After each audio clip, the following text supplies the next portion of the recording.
Hello everyone and welcome to my channel Y&R Trends. Jack Abbott stood frozen in his office at Genoa, the city skyline fading into evening beyond the glass. The weight of Matt's secret hit him silently in his hands, the manila folder trembling as if it had a heartbeat of its own. Every page inside whispered a truth so terrible and widespread that it changed everything Jack thought he knew about betrayal, loyalty, and blood in Genoa City. What Jack was reading wasn't just a confession. It was a map of pain that led straight through his family, his enemies, and the ghosts he had spent his life trying to forget. The words blurred as memories rushed back. Nights spent in whiskey and regret, deals made out of desperation, alliances formed because of hatred for Victor Newman, not love for anyone else.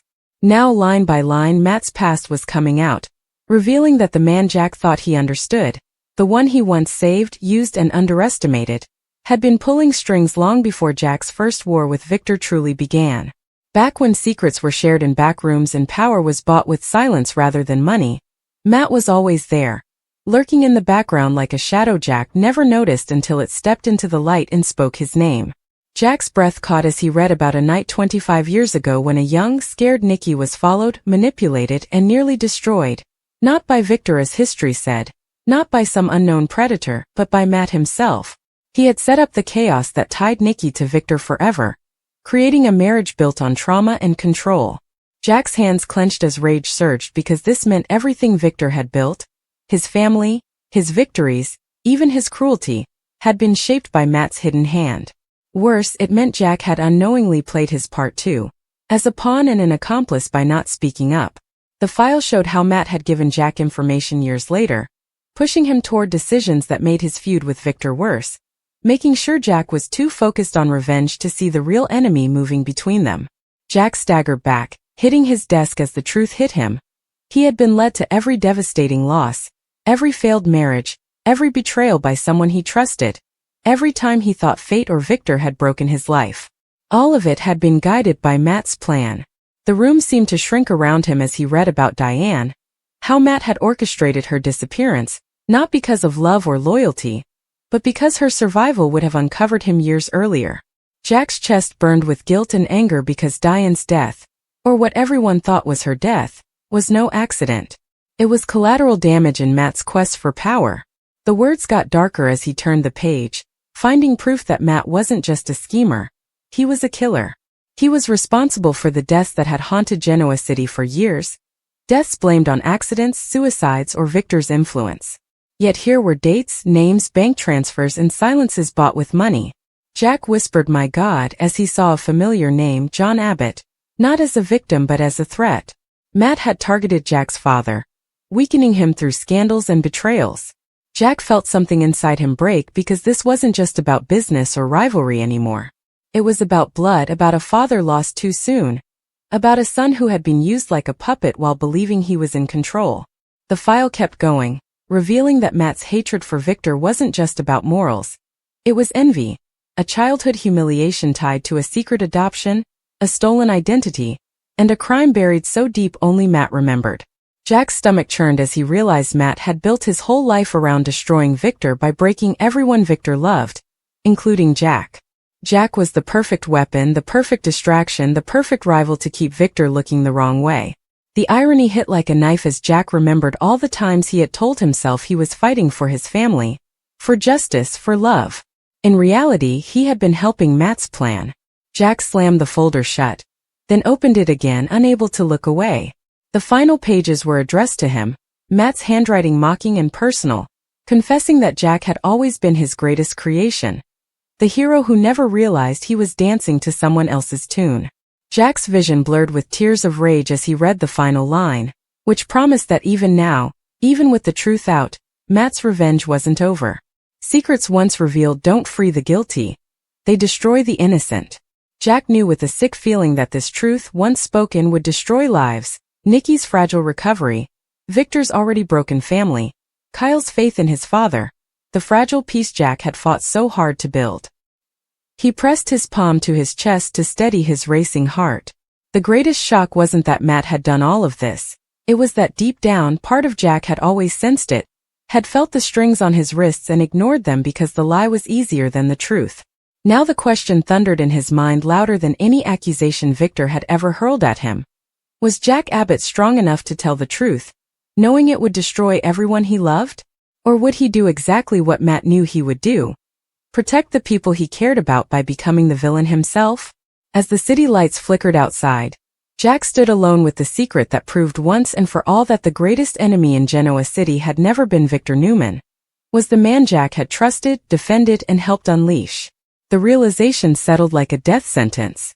Now that Jack knew the truth, there was no version of the future where anyone walked away unscathed. The night grew darker around Jack Abbott as the truth refused to let go. And with the folder still open on his desk like an open wound that wouldn't heal, he poured himself a drink he didn't even taste. Because the next part of his nightmare was already forming in his mind. Thoughts kept crashing into each other, memories reshaping into a harsh new order. Jack realized knowing Matt's secret was only the start, not the end. Secrets of this size don't stay quiet. They demand action, blood, and sacrifice. As the clock passed midnight, his phone buzzed with messages he ignored. Kyle asking where he was, Ashley wanting to meet, a missed call from Victor Newman. The irony nearly broke him because Victor, the man Jack had fought against for most of his life, was now standing on the edge of a truth that could destroy him. Jack started pacing, his footsteps echoing like gunshots in the empty office as he argued with himself. Rage clashed with responsibility. If he told Victor everything, Nikki's past would be exposed again, her fragile sobriety broken, and Victor's empire might fall because of crimes that weren't really his. But if Jack stayed quiet, Matt would keep his war going, manipulating everything from the shadows, destroying lives one by one. Jack felt the familiar weight of leadership settle in his bones. He knew every choice cost something, and this time the cost felt unbearable. As dawn approached, Jack remembered moments that now held new meaning. Matt's calm voice during crises, his ability to appear when he mattered most, the way he always knew too much. He slammed his fist into the wall as guilt surged. He realized how many warnings he had ignored, because they didn't fit the story he liked. When the sun finally rose, Jack made a decision that terrified him more than ignorance ever had. He knew he couldn't face this alone, and he couldn't let Victor find out the truth from anyone else. Matt, leaked evidence, or a public trial that would humiliate him. So Jack called Victor and demanded a meeting. His voice was steady, even though a storm raged inside. Hours later, they stood face to face in the Newman Ranch living room. The air was thick with decades of hatred and rivalry. Victor's eyes narrowed as Jack placed the folder on the table. For a long moment, neither man spoke because something unspoken passed between them. It wasn't another business fight or petty quarrel. It was something deeper, darker. When Victor finally opened the folder and started reading, Jack watched the color drain from his enemy's face. He saw disbelief turn to fury, then into something dangerously close to grief. Victor's voice shook as he demanded to know if this was some trick, some Abbott lie to finally ruin him.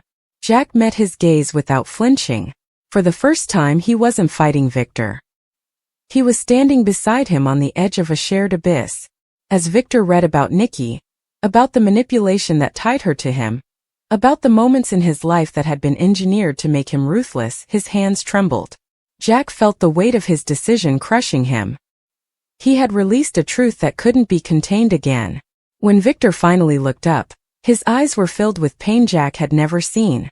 He whispered Matt's name like a curse. In that moment, Jack understood something terrifying.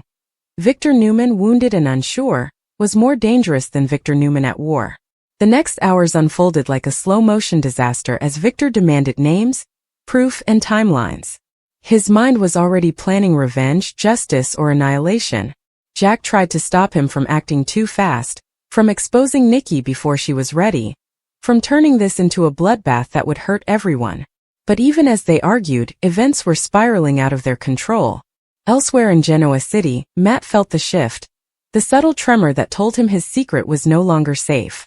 He started moving his own pieces, contacting allies Jack didn't know existed, setting traps not just to escape but to punish. By the time Jack returned home that night, exhausted and hollow, Kyle confronted him with questions he couldn't answer, sensing the crack in his father's soul. Jack held his son, knowing with sick certainty that Kyle would soon have to choose between loyalty and truth, just as Jack had. The next morning, headlines exploded across Genoa City. Anonymous leaks hinted at a conspiracy spanning decades. Names were blurred, but the implications were clear. Nikki felt the ground shift beneath her feet, old memories returning with brutal clarity. Ashley uncovered financial anomalies that pointed clearly to Matt's hidden empire. Phyllis, always tuned into chaos, sensed both opportunity and danger. As alliances formed and broke overnight, Jack realized the cruel genius of Matt's plan. Even after being exposed, the truth was still a weapon. It turned friends against each other, reopened old wounds, and forced impossible choices. When Matt finally reached out to Jack directly, his message was chillingly calm. He congratulated Jack on uncovering the past, and reminded him that the future was still unwritten. Jack felt a cold certainty settle in his chest. This next chapter wasn't about secrets and files anymore. It was about survival, accountability, and the devastating cost of truth. As Jack stood once again at his office window, watching Genoa City move on unaware below, he understood that the war he had thought he was fighting all his life had only just begun. And no matter who won, the man he had been before reading Matt's secret was gone forever. In his place stood someone shaped by betrayal and resolve, someone who now carried the unbearable burden of deciding how much destruction the truth was worth. Because in Genoa City, revelations never saved anyone, they only decided who would suffer first. The city of Genoa City seemed to hold its breath as Jack Abbott stepped into the next chapter of a nightmare that refused to loosen its grip, because the moment Matt's secret escaped the confines of that folder, it became a living thing, crawling into every relationship, every memory, every fragile truth Jack had spent a lifetime defending. And as the days blurred together, Jack found himself moving through meetings, confrontations, and sleepless nights like a man already half buried, haunted by the knowledge that everything he touched now carried consequences far beyond his control, because Victor Newman, once informed, did not simply react. He recalibrated, and the quiet, calculating fury that settled over him was far more terrifying than any explosion of rage Jack had ever witnessed.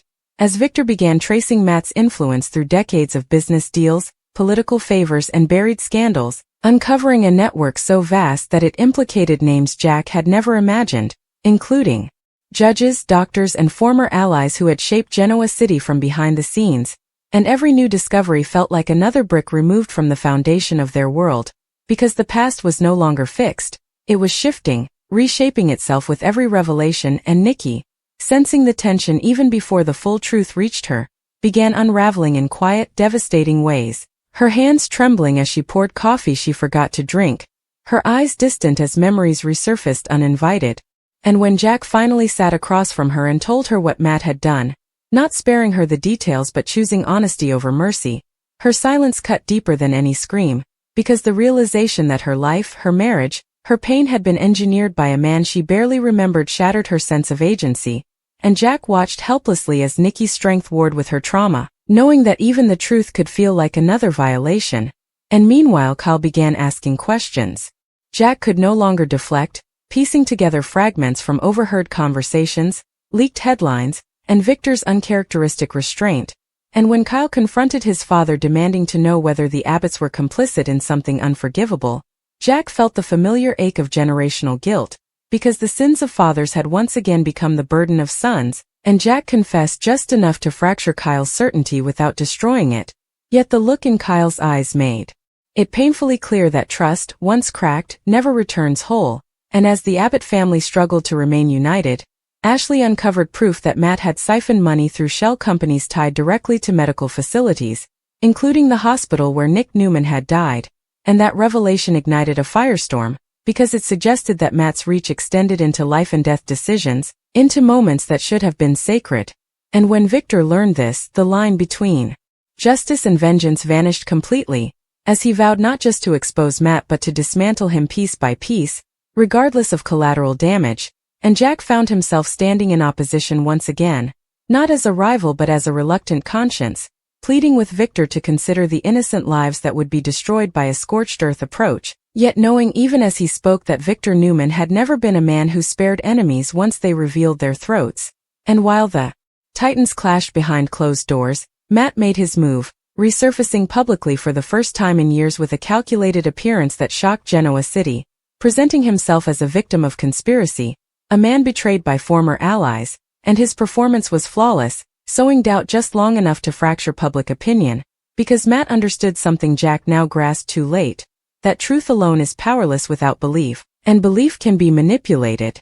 And as court filings emerged, accusations flew and alliances shifted overnight, Jack found himself subpoenaed, forced to testify about his relationship with Matt, his past decisions, and the deals he had justified as necessary evils, and sitting under oath, Jack felt stripped bare, because every compromise he had ever made in the name of survival was now reframed as complicity, and the courtroom became a stage where Jack's life was dissected by strangers hungry for scandal. And when Matt finally took the stand, their eyes met across the room, and in that moment Jack saw not a monster, but a man utterly convinced of his own righteousness, someone who believed that shaping destiny excused every sin, and that realization chilled Jack more than any threat, because it meant Matt would never stop, never repent, never surrender quietly, and as evidence mounted and the walls closed in, Matt executed his final, cruelest maneuver by releasing private recordings that implicated Jack in past schemes, edited just enough to blur context and intent, and the fallout was immediate and devastating. As Jabot's board turned on Jack, shareholders panicked, and headlines branded him a hypocrite who had condemned Matt only to save himself, and standing in the wreckage of his reputation, Jack understood the true cost of confronting the past, because redemption does not erase guilt, it only forces you to face it publicly. And when Kyle resigned from Jabot in protest, unable to reconcile his love for his father with the stain on the Abbott name, Jack felt something break that could never be repaired, yet even then, he did not regret exposing the truth, because buried beneath the chaos was a fragile possibility of liberation, a chance for Genoa City to finally confront the lies it had been built upon. And as the trial reached its climax, Victor delivered the final blow, unveiling evidence so damning it left no room for doubt, proving Matt's orchestration of crimes spanning decades. And the courtroom erupted as Matt was taken into custody, his calm finally cracking as he locked eyes with Jack one last time, not in hatred but in something dangerously close to pride, as if acknowledging that Jack had finally become worthy of the game he had been forced to play. And as Matt was led away, Genoa City did not rejoice, because victory tasted like ash, relationships lay in ruins, and no one emerged unscathed. And later, standing alone at the Abbott cabin, Jack reflected on the man he had been and the man he had become, realizing that the next chapter of his life would not be defined by rivalry or revenge, but by accountability, by the slow, painful work of rebuilding trust without illusions. And as the sun set over the lake, Jack accepted a truth as devastating as it was liberating, that the past could not be undone, but the future, fragile and uncertain, still belonged to those brave enough to face it, even when the cost was everything they thought they were.